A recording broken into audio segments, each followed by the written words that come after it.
KREM 2 News begins now. Thank you for joining us on KREM 2 Plus. I'm Tim Pham. This is your KREM 2 News Week in Review. Join us as we take a closer look at some of the biggest stories in the Inland Northwest this past week. Well, as you're about to see, the woman who shot this video put herself in a very dangerous situation. At one point, she found herself between this man with a knife and Spokane police. While she doesn't think officers needed to shoot and kill this person, she also doesn't believe they should face any charges. I heard somebody say, "I don't want to hurt you," and I looked and I saw that. That's when Toya pulled out her phone and started recording, following this man in black holding a knife, following another man who asked him several times to put it down. Sir, put that down. Police were already on their way and learned the suspect was on the phone with his probation officer, threatening to stab people and kill himself. And he kept pleading with that man, "I don't want to hurt you," so I kept walking behind the man. The police came running down, and that's when they said, "Drop your weapon, drop your weapon."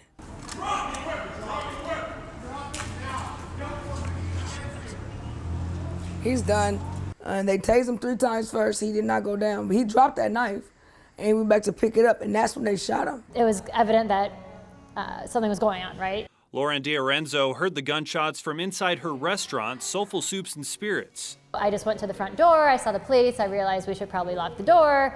I locked the door and just told everyone they needed to stay inside for now. The sheriff came in and they interviewed the folks who had seen part of the incident, and then got everyone else's names and numbers, and then said, "Hey, we're gonna get you guys out of here." Toya says deputies interviewed her as well, and she's given law enforcement a copy of her video. Police have not identified the man officers shot, but confirmed he died at the hospital. Toya thinks the man should still be alive, but doesn't think the officers involved should face charges. I can't sit there and say, "Yeah, charge them." I'm not going to say that because that's not where my mind is at and heart is at, because everybody got to protect themselves, right? But it didn't take 2 of them to do that to that man. No, it didn't. Reporting in downtown Spokane, Kyle Simchuk, KREM 2 News. Just 2 days after Spokane County's 4th deadly police shooting, Spokane Mayor Lisa Brown said she's hopeful things will get better. I firmly believe that they can be, and that starts with steps that we are taking today and with addressing people in need and in crisis earlier. The city's now launching a community safety work group. City leaders and public safety experts will meet monthly to tackle issues like increased domestic violence, substance abuse, and mental health. We have our alternative response units that include health and mental health providers with law enforcement and fire. But these teams are not coordinated right now, and they generally operate Monday through Friday during regular hours. These efforts fall far short for some police accountability advocates in Wednesday's audience. What I heard today was putting the responsibility on the community and not on the agencies that are responding. Jim Leedy and Debbie Novak are both members of Washington's Coalition for Police Accountability. Both lost loved ones to law enforcement shootings. They hope to hear more from Spokane police involved in 3 of Spokane County's 4 deadly police shootings just this year. It appears in ones that I've studied in the past that not only was there not de-escalation, there was escalation. Police say some of the shootings involved suicidal people, including the most recent downtown. It's still unknown if a behavioral health unit was there. SPD couldn't speak about the situation as it's still under investigation. And so that is very concerning, sends up some red flags and makes us wonder also, do we need to increase officer training for crisis intervention?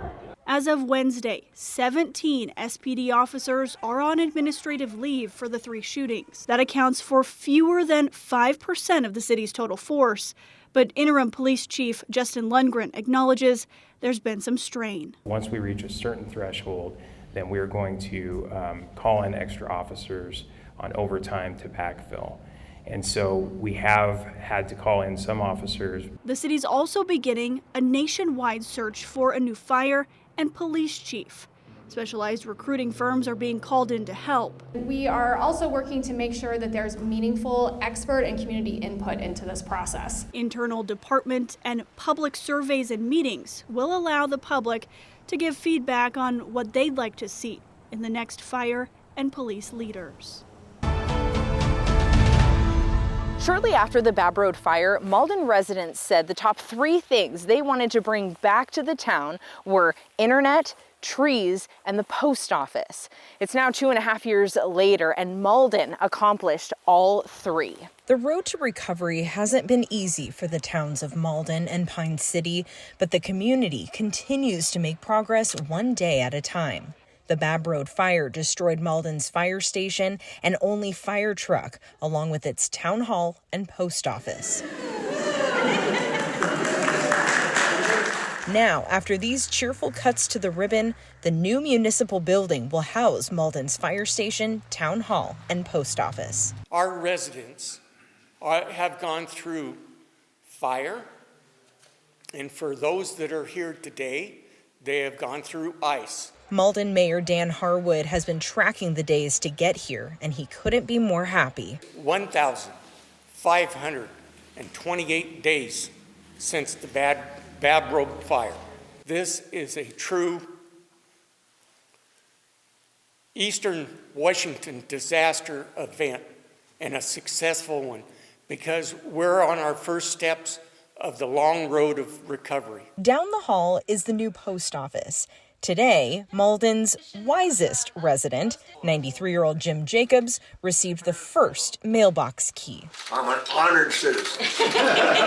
And around the corner is the new town hall, where the community will continue working on its plans to rebuild. In Malden, Amanda Rowley, KREM 2 News.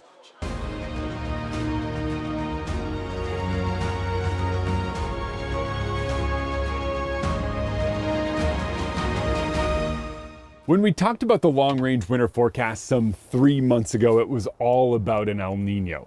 Warmer temperatures and a lot less snow on the ground in low elevations and even up in the mountains. Here we are through what is historically the coldest and snowiest part of winter, with not much to show for it. Come on, bud.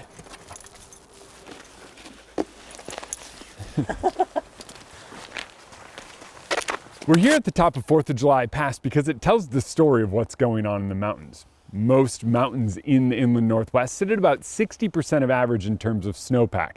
Some areas, that's not that bad, and in others like this, it's next to nothing. Overall, we know the best killer of snowpack is temperatures well above freezing. And so far, that's what this winter has been. Sure, we'd have bouts of cold and rounds of snow, but all of that has just been melted away by these warm cycles we just can't seem to kick. A classic El Nino. Now, some long-range forecast models are starting to suggest that ENSO neutral conditions will return by late April or even earlier. ENSO neutral, basically no El Nino. But by late April, we're already through winter, so by then, it doesn't really even matter. So once we get through our current stretch, it's back to what this winter has been so far. Mild. Even though we're milder, it'll still be possible to get cold snaps and a little bit of snow, but those milder temperatures and conditions means all of that won't last all that long. The fog. Well, we're quickly approaching a time of year where our sun angle is getting high enough and our days are long enough that we're going to be able to burn off some of that pesky fog each afternoon. But when you put all of this together, it means spring is likely going to be here sooner than you might think. Well, an early spring might sound nice. Snowpack is vital to our region. As the snow diminishes, water temperatures rise, and fire danger increases across much of the region. And some longer range climate models predict our future winters might look a lot like this. But that's a story for another time.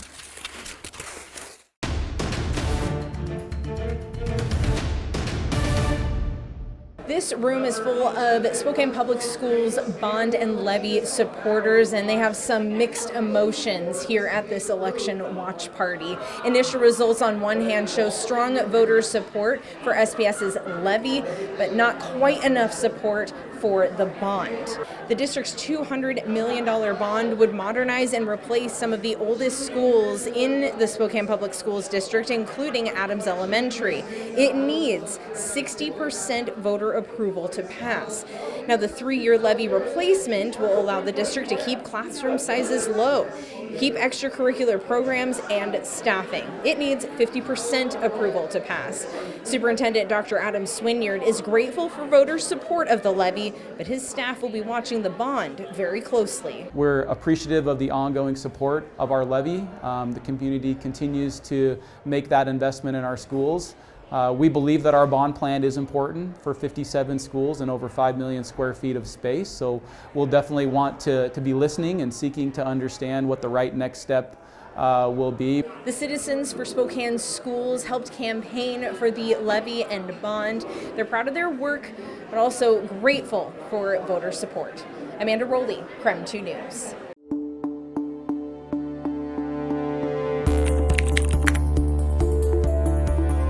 I'm here at Adams Elementary, which is more than 100 years old. And today, bricks are coming loose like this one right here, and staircases are eroding like this one right in front of the school.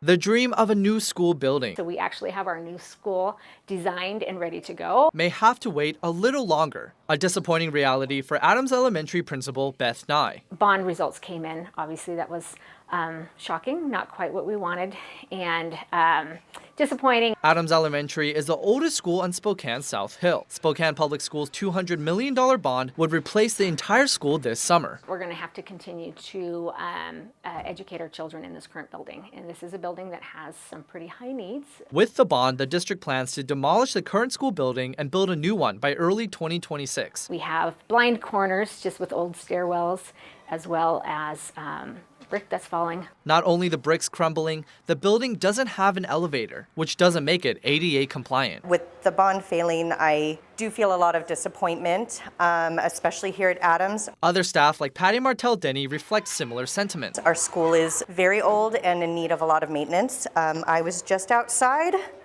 This is part of our portable. Based on initial election results, this could be the first time in 50 years that voters did not approve an SPS bond. Very hopeful that it would. A little bit surprised that it didn't. One silver lining, the passing of the levy, just as important. Very thankful that the levy passed. That helps ensure that I keep my job and we have important things for our students. If the bond passes, Madison Elementary will also be replaced.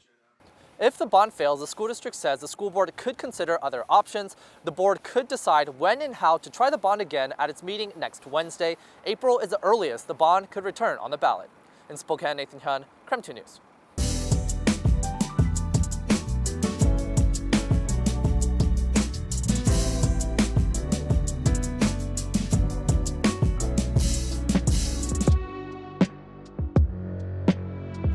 We have so much that we take on throughout the day and throughout the weeks and out the months. When we go to see our hairstylist and they're doing what they're doing, it's magic.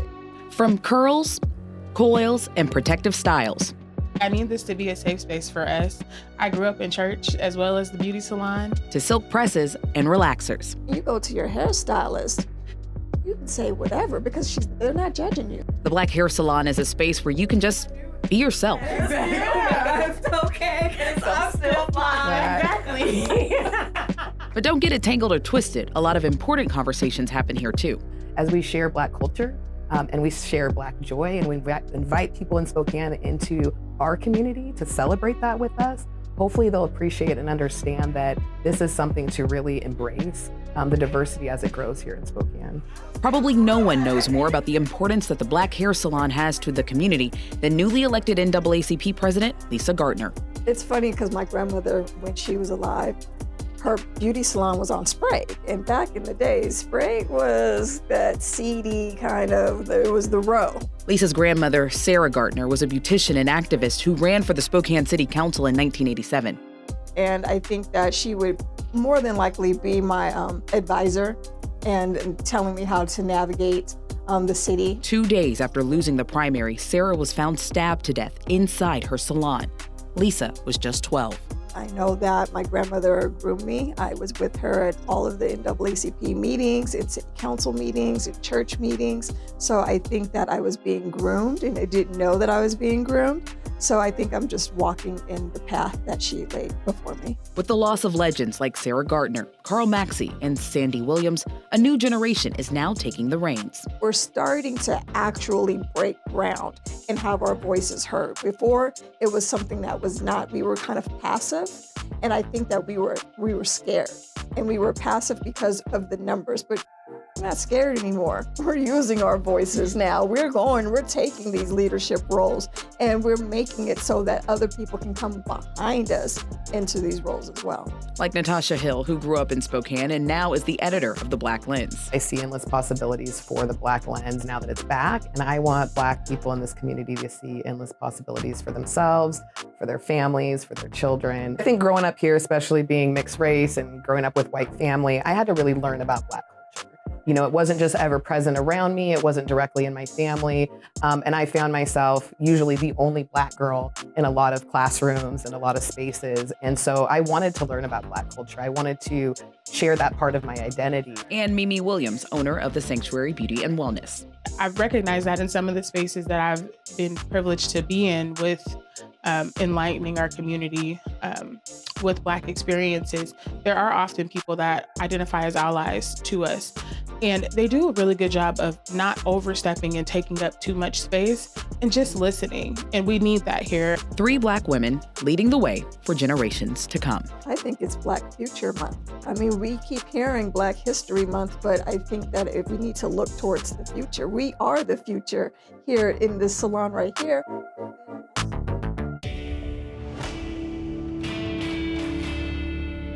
The longer that I live on the farm and be able to actually work the ground, the more I realize how important legacy is to me. That legacy dates back to 1918, when Brian Bauman's great-grandfather put down roots on this plot of land roughly 12 miles outside of Washtenaw. His family grows soft white winter wheat on roughly 4,000 acres. From here, it's taken to port and sold on the global market. If your price is set too high on what the wheat's going to be, what you're willing to sell your wheat for, then nobody will buy it. They don't have to buy it if they don't want to. It's a high-volume, low-margin business. Any added production costs cut into the bottom line. That includes the price of fuel. Bauman says the state's Climate Commitment Act has noticeably driven up diesel prices for him and other farmers in Washington. Oh yeah, and it's unfortunate. I'm disappointed, really.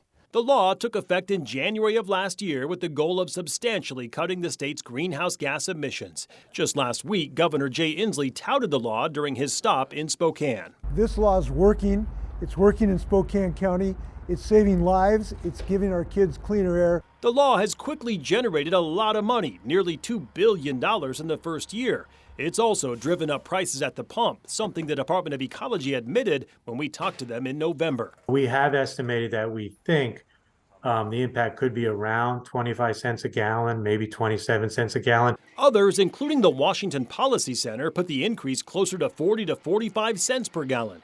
And even though the law dictates that certain industries like agriculture are supposed to be exempt from fuel surcharges, Bauman says, just like everyone else, he too is paying more for fuel. But in terms of costs, like fuel costs for you, it's been noticeable, like a noticeable increase? Oh yeah. When you tack on 45 cents on a 9,000 gallon load, you know, that it adds up. It adds up a lot. It's why the Washington Farm Bureau is trying to get the state legislature to act, recently writing, the exemption for both on-farm and on-highway fuel used for agriculture purposes from the carbon price under the CCA has not been honored. Damages are likely hundreds of millions of dollars and counting.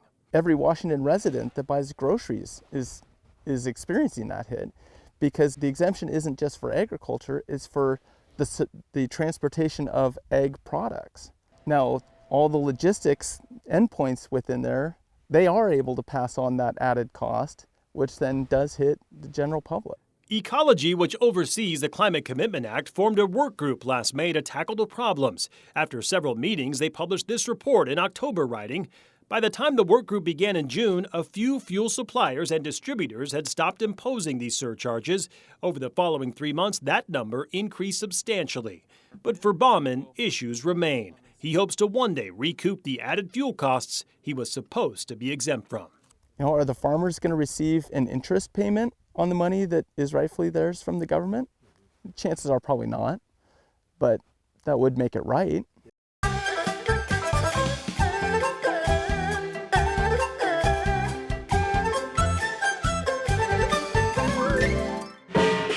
"2024 rings in the year of the dragon.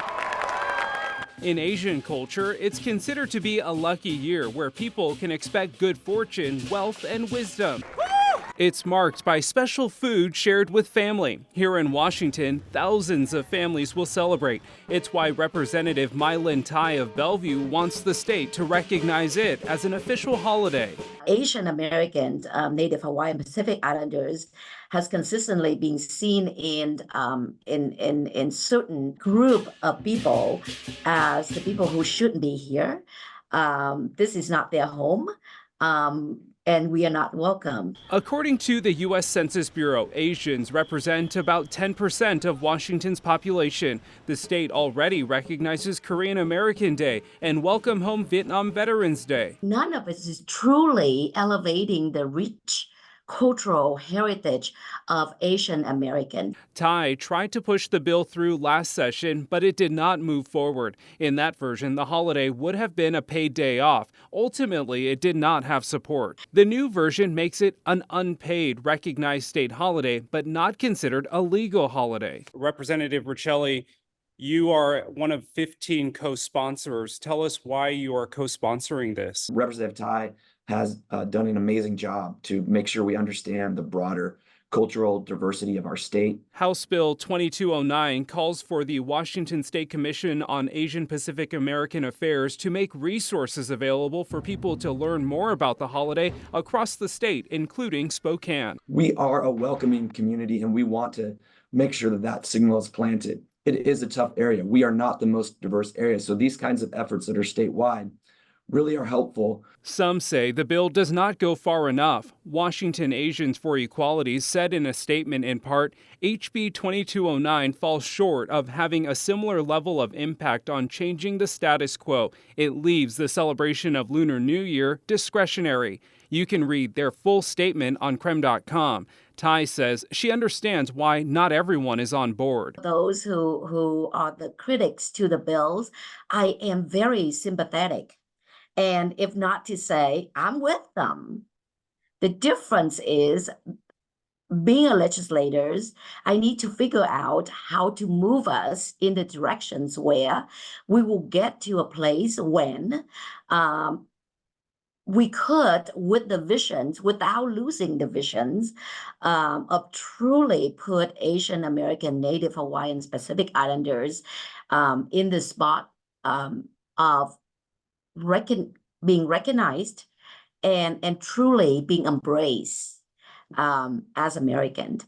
And so Representative Tai has gone through the very difficult process of saying, this is where we're at right now. This is the floor, not the ceiling, and we're going to continue forward. Reporting in Spokane, I'm Tim Pham, KREM 2 News.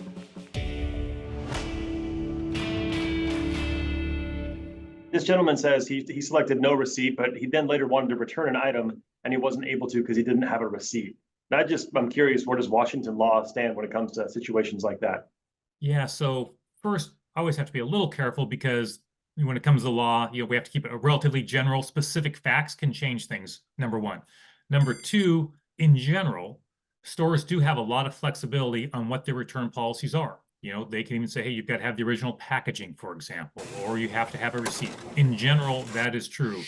The Washington State Attorney General's website makes it clear, apart from a few specific cases such as telemarketing or door-to-door sales, quote, no law requires sellers to accept items for refund, exchange, or credit unless merchandise is defective or misrepresented. That's why Attorney General Bob Ferguson says it is important to do some research before you make a big purchase. So we always encourage folks to do some work up front to find out what the return policy is. And while a receipt is no guarantee when it comes to making a return, getting a receipt is certainly something that I do, and I would encourage consumers to do as well, just as a backup, just in case. So we can verify, yes, a store may be able to refuse some returns without a receipt, but it needs to make that clear in its return policy. So what can you do if you want to make a return but don't have a receipt? I would encourage the individual, if they used a credit card, they could maybe show their credit card as well, it's not a receipt, evidence of the purchase, and to give it a try. Because look, most stores, I think, want to work with their customers, right? They don't want to have a reputation of being inflexible. Yeah, it was surprisingly an exertion to unroll this whole thing out. My name is Hannah Combs. I am the executive director of the Bonner County Historical Society and Museum in Sandpoint, Idaho. This is a world record holding ski hat, as you can see. It was knitted on a knitting machine in 1977 by Ginny Woodward and Scott Hadley. They created this for the 4th annual Winter Carnival in Sandpoint.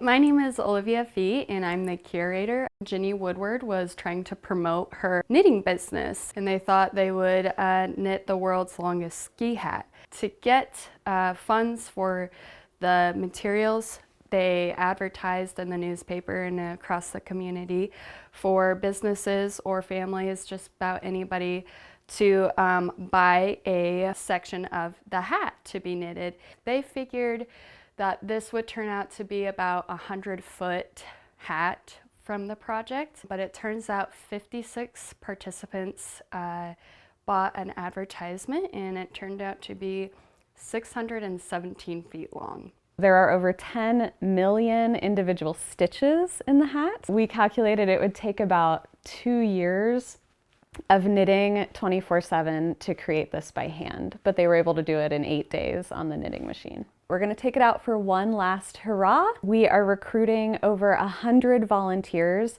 to help carry it in this year's parade, which will be this Friday. We're just so excited. There is a whole new generation of Sandpoint residents who have never seen this before and don't know that it is such a fun and funky part of our heritage here. Thank you for joining us on KREM 2 Plus for a look at some of the biggest news stories of the past week. For the most current news throughout the weekend, you can watch our latest newscast here on KREM 2 Plus. Just look for it at the bottom of the navigation menu. I'm Tim Pham. Thanks for watching.